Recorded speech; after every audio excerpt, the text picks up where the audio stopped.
ഞാൻ കുക്ക് ചെയ്യാൻ പോകുന്നത് ഞാൻ ജീവിതത്തിൽ ഇതുവരെ കഴിക്കാത്തതും കാണാത്തതുമായിട്ടുള്ള ഒരു കിടിലൻ സാധനമാണ് കേട്ടോ. ഞാൻ ഇതുവരെ ഇത് കാണുമോ അതോ കഴിക്കുകയോ ഒന്നും ചെയ്തിട്ടില്ല. അതുകൊണ്ട് തന്നെ ഇത് ഉണ്ടാക്കാൻ എനിക്ക് ഭയങ്കര ത്രില്ലായിരുന്നു കേട്ടോ. എന്താ സാധനം നിങ്ങൾക്ക് മനസ്സിലായ ഗൈസ്? ഇതാണ് സീ സ്നെയിൽ. നമ്മൾ ഒച്ചെന്ന് വേണമെങ്കിൽ പറയാം, പക്ഷെ ഇത് ശംഖ് എന്നാണ് കേട്ടോ ഏട്ടൻ പറഞ്ഞിട്ട് എനിക്ക് കൊണ്ടു തന്നത്. അപ്പൊ ഇതിന് സീ സ്നെയിൽ എന്നാണ് പേരെന്ന് ഞാൻ അടിച്ചു നോക്കിയപ്പോ കണ്ടു. അതായത് നമ്മുടെ ഒച്ചക്ക പോലത്തെ ശംഖില്ലേ ഗൈസ്, അതാണ് ഇന്ന് നമ്മൾ ഉണ്ടാക്കാൻ പോകുന്നത്.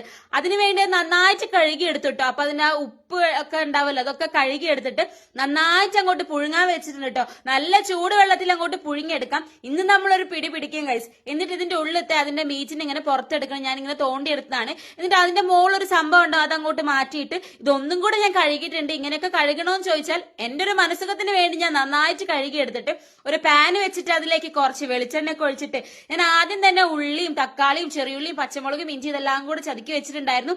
ഇതെല്ലാം കൂടി ഇട്ടിട്ട് നല്ലൊരു കിടിലൻ ഒച്ച ഫ്രൈ നമുക്ക് ഉണ്ടാക്കാം. ശംഖാണോ ഒച്ചാണോ ഇത് നിങ്ങൾ കമന്റ് ചെയ്യാൻ മറക്കണ്ട കേട്ടോ. അപ്പൊ എന്തായാലും നമുക്ക് ഇത് ട്രൈ ചെയ്ത് നോക്കാം ഗൈസ്. അതിനുവേണ്ടി ഇനി മസാലപ്പൊടികളെല്ലാം ഇടാം. മഞ്ഞപ്പൊടി, മുളക് പൊടി, മല്ലിപ്പൊടി, കുരുമുളക് പൊടി, കുറച്ച് സ്പൈസി തന്നെ ആയിക്കോട്ടെ. നമ്മൾ ഇതുവരെ കഴിക്കാത്ത സംഭവമാണല്ലോ. എങ്ങനെ ഉണ്ടാവുന്നൊന്നും ഒരു ഐഡിയ ഉണ്ടായിരുന്നില്ല. എല്ലാരും ഭയങ്കര ത്രില്ലായിരുന്നു കേട്ടോ. അപ്പൊ ഞാൻ വേഗം അത് കഴുകി വൃത്തിയാക്കിയിട്ട് നമ്മൾ ഇത് സെറ്റാക്കി വെച്ചിരിക്കുന്ന മസാലയിലേക്ക് അങ്ങോട്ട് ഇട്ടിട്ട് കുറച്ച് വെള്ളവും കൂടെ ഒഴിച്ചിട്ട് നമുക്ക് ഒന്നും കൂടെ നന്നായിട്ട് അങ്ങോട്ട് വേവിച്ചെടുക്കാം കേട്ടോ. ഇനി വയറിനൊന്നും പ്രശ്നം വരണ്ടാന്നേ. അപ്പൊ ഞാനിത് ആ മസാലപ്പൊടികളൊക്കെ ഇട്ടേക്കാൻ വേണ്ടി അടിപൊളി ഒരു കുപ്പീനെ സെറ്റ് വാങ്ങിയിട്ടുണ്ടായിരുന്നു. അത് വേണ്ടവര് കമന്റ് ചെയ്തോളൂ കേട്ടോ. ഞാൻ ലിങ്ക് അയക്കാം ഇൻസ്റ്റാഗ്രാമിൽ.